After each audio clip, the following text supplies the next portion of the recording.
Hello everyone, today we're going to take a look at the RTX 3060 Dual OC from Palit. At the moment this GPU is available for €300. The base clock of this card is 1320 MHz and it boosts up to 1837 MHz with stock settings.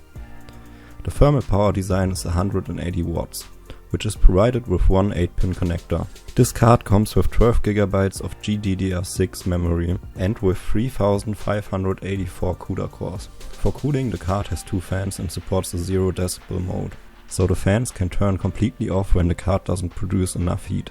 For connectivity, the GPU can support up to PCI Express 4.0. Output-wise, it supports up to 4 monitors simultaneously, with one HDMI 2.0 and 3 DisplayPorts 1.4a. In-game performance will be tested with an i5 12600KF limited to 70 watts, 16GB of DDR4 RAM running at 3200 MHz, a ASRock B660 MITX AC mainboard and a 1440p monitor. Installed is the 546.33 NVIDIA driver. The undervolting is done with MSI Afterburner. I have managed to achieve an undervolt of minus 225 mV. Apex Legends is tested with the highest possible settings and NVIDIA Reflex enabled. The RTX 3060 achieves an average of 109 frames per second and a 1% low of 72 FPS. With undervolting it manages 113 FPS average and 93 FPS in the 1% lows. In Anno 1800 the average is 53 with a 1% low of 40. In the undervolted state the average is 57 and the 1% low is 38. Eldenring with the max preset and ray tracing off runs stable at 53 FPS average and a 1% low of 47. Undervolting achieves 55 average and 41 in the 1% low.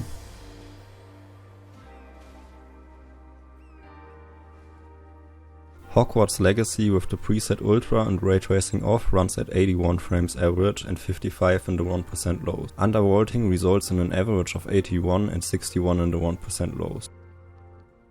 In the Horizon Zero Dawn benchmark with the ultimate preset, the average FPS is 75 with 46 as the 1% low. With undervolting, 78 is the average and 49 the 1% low. The Rainbow Six Siege benchmark with the highest possible settings scores 129 FPS average and 79 in the 1% lows. Undervolting reduces the FPS with 127 in average FPS and 78 in the 1% lows.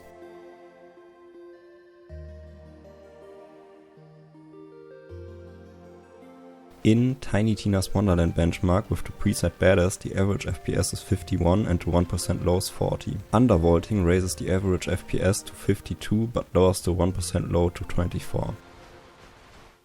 The last game is Witcher 3 with the preset Ultra and sharpening on high. The average is 89 and the 1% low is 59. With undervolting, Witcher 3 has the same FPS in average but decreases in the 1% low to 57 FPS.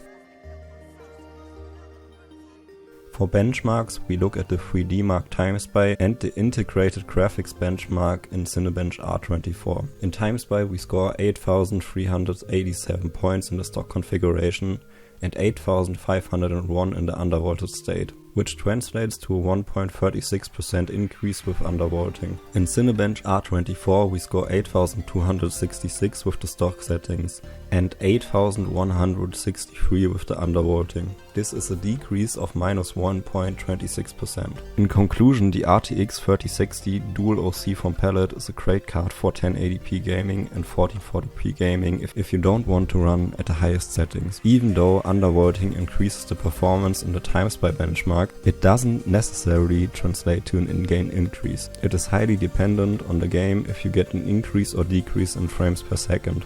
A not to underestimate side effect of the undervolting is that the GPU will run cooler, draw less power and subsequently run quieter. As a warning, how much you can undervolt is different from card to card, so don't expect to achieve the same undervolting settings as shown here. And don't just copy them. See you in the next video, goodbye.